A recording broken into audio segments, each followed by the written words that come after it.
বাংলাদেশের রাজনীতিতে একটা বহু উচ্চারিত শব্দ হলো সেন্ট মার্টিন দ্বীপ। কয়েক মাস আগেই শেখ হাসিনা বলেছিলেন যে যুক্তরাষ্ট্র সেন্ট মার্টিন দ্বীপটাকে দখল করতে চায় বলেই তাদের সরকারের উপরে এই চাপ তৈরি করছে। তাহলে এখন তারা দেশ বিক্রি করবে নাকি সেন্ট মার্টিন দ্বীপ বিক্রি করার মুচলেখা দিয়ে আসতে চায়? আমি যে এটুকু বলতে পারি যে আমি জাতিপিতা বঙ্গবন্ধু শেখ মুজিবের কন্যা, আমার হাত থেকে এই দেশের কোন সম্পদ কারো কাছে বিক্রি করে আমি ক্ষমতা আসতে চাই। আবার ক্ষমতাচ্যুত হয়ে ভারতে আশ্রয় নেওয়ার পরে শেখ হাসিনা নিজে মুখে বলেছেন যে সেন্ট মার্টিনকে যদি তিনি আমেরিকার হাতে তুলে দিতেন তাহলে আজ তিনি ক্ষমতায় থাকতেন। অন্যদিকে আন্তর্জাতিক বিশেষজ্ঞরা বলছেন যে কেবল এবং কেবলমাত্র এই সেন্ট মার্টিন দ্বীপটাকে দখল করার জন্যই শেখ হাসিনা সরকারকে হটিয়ে দিয়ে আমেরিকা তাদের পুতুল ডক্টর ইউনূসকে বাংলাদেশের ক্ষমতায় বসিয়েছেন। আবার ডক্টর ইউনূস ক্ষমতায় বসার পরই কিন্তু তার কাছের লোকজন বলতে শুরু করেছে যে সেন্ট মার্টিন দ্বীপটার আয়তন এতটাই ছোট যে এখানে কোনো রকম ভাবেই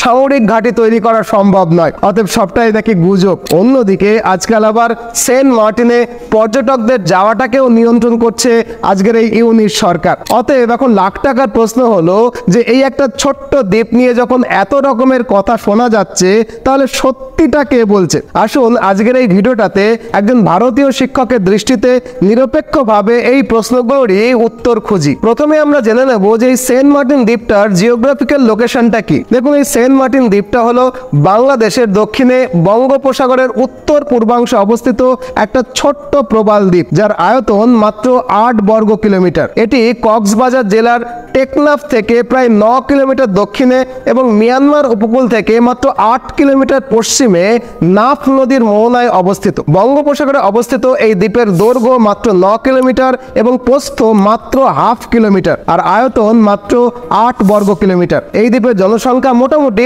8,000-এর মতো। তবে কবে প্রথম এই দ্বীপটিকে মানুষ শনাক্ত করেছিল এ বিষয়ে খুব নির্ভরযোগ্য তথ্য না থাকলেও উল্লেখ আছে যে আরব বণিকরা বাণিজ্যের প্রয়োজনে চট্টগ্রাম থেকে দক্ষিণ পূর্ব এশিয়ায় যাতায়াতের সময় এই দ্বীপটাকে বিশ্রামের জন্য ব্যবহার করত। যেহেতু এটি 9 কিলোমিটার লম্বা হলেও চওড়াই মাত্র 1/2 কিলোমিটারের কম এবং দেখতে অনেকটা সেকলের মতো, তাই আরব বণিকরা এই দ্বীপটার নামকরণ করেছিলেন জিঞ্জিরা। জিঞ্জিরা একটা আরবি শব্দ যার অর্থ হলো সেকল। কালক্রমে চট্টগ্রাম এবং তৎসংলগ্ন মানুষ এই দ্বীপটিকে জিঞ্জিরা নামেই চিনত। কিন্তু 1890 খ্রিস্টাব্দের দিকে কিছু বাঙালি এবং মায়ানমারের রাখাইন সম্প্রদায়ের মূলত কিছু মৎস্যজীবী মানুষ এই দ্বীপের উত্তরাংশে বসতি স্থাপন করবার জন্য এখানে আসে এবং সম্ভবত বাঙালি জেলেরাই জলকষ্ট এবং ক্লান্তি দূর করার অবলম্বন হিসাবেই এখানে প্রচুর পরিমাণে নারকেল গাছ রোপণ করেছিল। তার ফলে কালক্রমে পুরো দ্বীপটি একসময় নারকেল গাছ প্রধান একটা দ্বীপে পরিণত হয়। আর এই সূত্রেই স্থানীয় অধিবাসীরা এই দ্বীপটাকে পরে নারকেল জিঞ্জিরা নামে অভিহিত করতে শুরু করে। এরপরে 1900 খ্রিস্টাব্দের দিকে ব্রিটিশ ভূ জরিপ দল এই দ্বীপটিকে ব্রিটিশ ভারতের অংশ হিসেবে গ্রহণ করে এবং জরিপে এরা স্থানীয় নামের পরিবর্তে একজন খ্রিস্টান সেন্ট মার্টিনের নাম অনুসারে এই দ্বীপটার নাম রাখেন সেন্ট মার্টিন দ্বীপ। আর এরপর থেকেই ধীরে ধীরে বাইরের মানুষের কাছে এই দ্বীপটা সেন্ট মার্টিন নামেই কিন্তু পরিচিতি লাভ করে। এভাবেই এই দ্বীপটি ব্রিটিশ শাসনের অধীনে চলে আসে এবং 1947 সালে যখন ভারত বিভক্ত হয় তখন বর্তমান বাংলাদেশ পাকিস্তানের অংশ ছিল এবং তখন কিন্তু সেন্ট মার্টিন দ্বীপটা পূর্ব পাকিস্তানের অংশ হয়ে যায়। এরপরে 1971 সালে বাংলাদেশ যখন পাকিস্তান থেকে আলাদা হয়ে যায় তখন এই দ্বীপটা বাংলাদেশের অংশ হয়ে যায়। যখন এটি বাংলাদেশের অধীনে আসে তখন থেকেই কিন্তু এই দ্বীপটা নিয়ে দড়ি টানাটাই শুরু হয় বাংলাদেশ এবং মায়ানমারের মধ্যে। যেহেতু এই দ্বীপটা মায়ানমার থেকে মাত্র 8 কিলোমিটার দূরে অবস্থিত, তাই মায়ানমার দাবি করে যে এই দ্বীপটা মায়ানমারের হওয়া উচিত। তবে 1974 সালে বাংলাদেশ এবং মায়ানমারের মধ্যে একটা চুক্তি হয় এবং এই দ্বীপটিকে বাংলাদেশের সীমানার অংশ হিসাবে ফাইনালি দুদেশই কিন্তু চুক্তির মাধ্যমে স্বীকৃতি দেয়। তবে এরপরেও দ্বীপটা নিয়ে বিরোধ কিন্তু পুরোপুরি মেটেনি, কারণ এর সামুদ্রিক সীমানা মানে মেরিটাইম বাউন্ডারি কিন্তু ঠিক করা হয়নি সেই চুক্তিতে। বাংলাদেশের মৎস্যজীবীরা যখন মাছ ধরতে এর আশেপাশে যেত তখন কখনো কখনো তারা মায়ানমারের সীমানায় ঢুকে পড়তো আর মায়ানমারের নৌবাহিনী প্রায়শই তাদেরকে ধরে কারাগারে পড়ে দিত বা গুলি চালাতো। মাঝে মাঝেই কিন্তু মায়ানমারের সেনাবাহিনী এবং বাংলাদেশের সেনাবাহিনীর মধ্যে এই নিয়ে গুলি বিনিময় চলতো। এর ফলে এই বিষয়টা শেষমেশ আন্তর্জাতিক সমুদ্র আইনের আদালতে গিয়ে গড়ায় এবং অবশেষে 2012 সালে আন্তর্জাতিক আদালত এই অঞ্চলটাকে বাংলাদেশের ভূখণ্ড হিসাবে স্বীকৃতি দেয়। তবুও 2018 সালে মায়ানমার তাদের একটা সরকারি মানচিত্র প্রকাশ করে এবং সেই মানচিত্রে সেন্ট মার্টিন দ্বীপটাকে তারা মায়ানমারের অংশ হিসেবে দেখায়। এই পরিপ্রেক্ষিতে বাংলাদেশ তীব্র প্রতিক্রিয়া জানায়, যার ফলে অবশ্য মায়ানমার পরবর্তীকালে তাদের মানচিত্রটাকে ফিরিয়ে নিয়েছিল। এরপরেও অবশ্য 2017-18 সাল নাগাদ মিয়ানমারের একটা বিদ্রোহী group Arakan army Saint Martin দ্বীপটাকে নিজেদের বলে দাবি করতে শুরু করে এবং এর ফলে সেন্ট মার্টিন দ্বীপের আশেপাশে রীতিমতো গোলাগুলি শুরু হয়। এই সময় বাংলাদেশ সরকার বাধ্য হয়েই তাদের সেনাবাহিনীকে মানে নৌবাহিনীকে এই অঞ্চলে মোতায়েন করলে অবশেষে গিয়ে পরিস্থিতিটা অনেকটাই নিয়ন্ত্রণে আসে। অতএব বুঝতেই পাচ্ছেন যে বাংলাদেশের জন্য এই দ্বীপটা অত্যন্ত গুরুত্বপূর্ণ, কারণ কোনো দ্বীপের চারপাশে 200 নটিক্যাল মাইল মানে প্রায় 370 কিলোমিটার সমুদ্রের অঞ্চল সেই দেশের অংশ হিসেবে বিবেচিত হয়। আর যেহেতু বাংলাদেশে গ্যাসের ভান্ডার মজুত রয়েছে, তাই এটা কিন্তু অসম্ভব নয় যে সেন্ট মার্টিনের চারপাশেও কোনো এক সময় হয়তো বাংলাদেশের সমুদ্র সীমার মধ্যেই আগামী দিনে গ্যাসের ভান্ডার খুঁজে পেলেও পাওয়া যেতে পারে। আশা করি এই অবধি বুঝলেন। এবার চলুন আমরা আলোচনা করি why Saint Martin Island is geopolitically so important.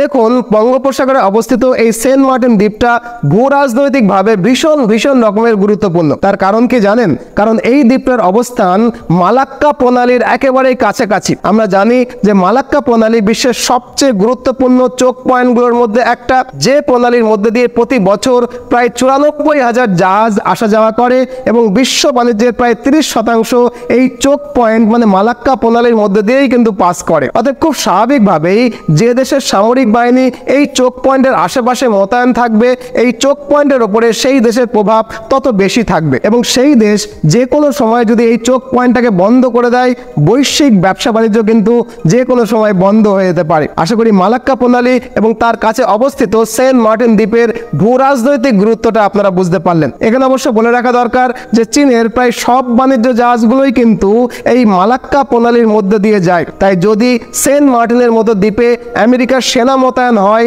তার ফলে কিন্তু চীন ভীষণ ভীষণ রকমভাবে চাপে পড়ে যাবে এই অঞ্চলে। অলরেডি ভারত মালাক্কা প্রণালীকে ব্লক করবার জন্য নিকোবর দ্বীপপুঞ্জে একটা মিলিটারি বেস বানিয়ে নিয়েছে। তাই মালাক্কা প্রণালীকে এড়িয়ে নতুন বাণিজ্য পথ তৈরি করবার জন্য চীন মায়ানমারের কিউউকফিউয়ে গভীর সমুদ্র বন্দর তৈরি করছে। মায়ানমারের চীনের এই কিউউকফিউ বন্দরটা হলো চীনের বেল্ট অ্যান্ড রোড ইনিশিয়েটিভ, যেটাকে BRI বলে, তার অংশ। এই বন্দরটি মায়ানমারের পশ্চিমাঞ্চলে বঙ্গোপসাগরের উপকূলের রাখাইন রাজ্যে অবস্থিত। এই বন্দরটা যদি তৈরি হয়ে যায়, মালাক্কাকে এড়িয়ে এই পথে চীনের সমুদ্র বাণিজ্য চলবে। এছাড়াও আমরা জানি যে মায়ানমারের কাছ থেকে চীন তাদের কোকো আইল্যান্ডটা অলরেডি লিজে নিয়েছে এবং মিয়ানমারের এই কোকো আইল্যান্ড চীন সার্ভিলেন্স বা নজরদারি চালানোর বন্দোবস্তও কিন্তু করে ফেলেছে। এই কোকো দ্বীপ থেকেই মাত্র 45 কিলোমিটার দূরে অবস্থিত ভারতের আন্দামান নিকোবর দ্বীপপুঞ্জে যে ভারতীয় সেনাঘাঁটি রয়েছে, তার উপরে কিন্তু চীন নজর রাখতে পারে। আবার ভারতের উড়িষ্যায় অবস্থিত বালাসোর মিসাইল টেস্ট রেঞ্জেও চীন নজরদারি করতে পারে। একই রকমভাবে ভারতের বিশাখাপত্তমে মোতায়েন করা ভারতীয় নৌবাহিনীকেও কিন্তু এই কোকো দ্বীপ থেকে চীন নজরদারি করতে পারে। এরপরও চীন বাংলাদেশে তাদের নৌবাহিনী, সামরিক এবং বিমান বাহিনীর ঘাঁটি তৈরি করবার জন্য বহু বছর থেকে কিন্তু নিরবিচ্ছিন্নভাবে চেষ্টা করেই যাচ্ছে। কিন্তু যেহেতু এতদিন ভারত ঘনিষ্ঠ প্রধানমন্ত্রী শেখ হাসিনা বাংলাদেশের ক্ষমতায় ছিলেন, তাই চীনের মনোবাঞ্ছা কিন্তু এতদিনও পূর্ণ হয়নি। তবে এখন যেহেতু বাংলাদেশে শেখ হাসিনার সরকার নেই, তাই এই অবস্থায় চীন চাইবে বাংলাদেশকে ঋণের ফাঁদে ফেলে বাংলাদেশে একটা গভীর সমুদ্র বন্দর তৈরি করতে, যা পরবর্তীতে নৌবাহিনীর ঘাঁটি হিসাবে চীন ব্যবহার করতে পারবে।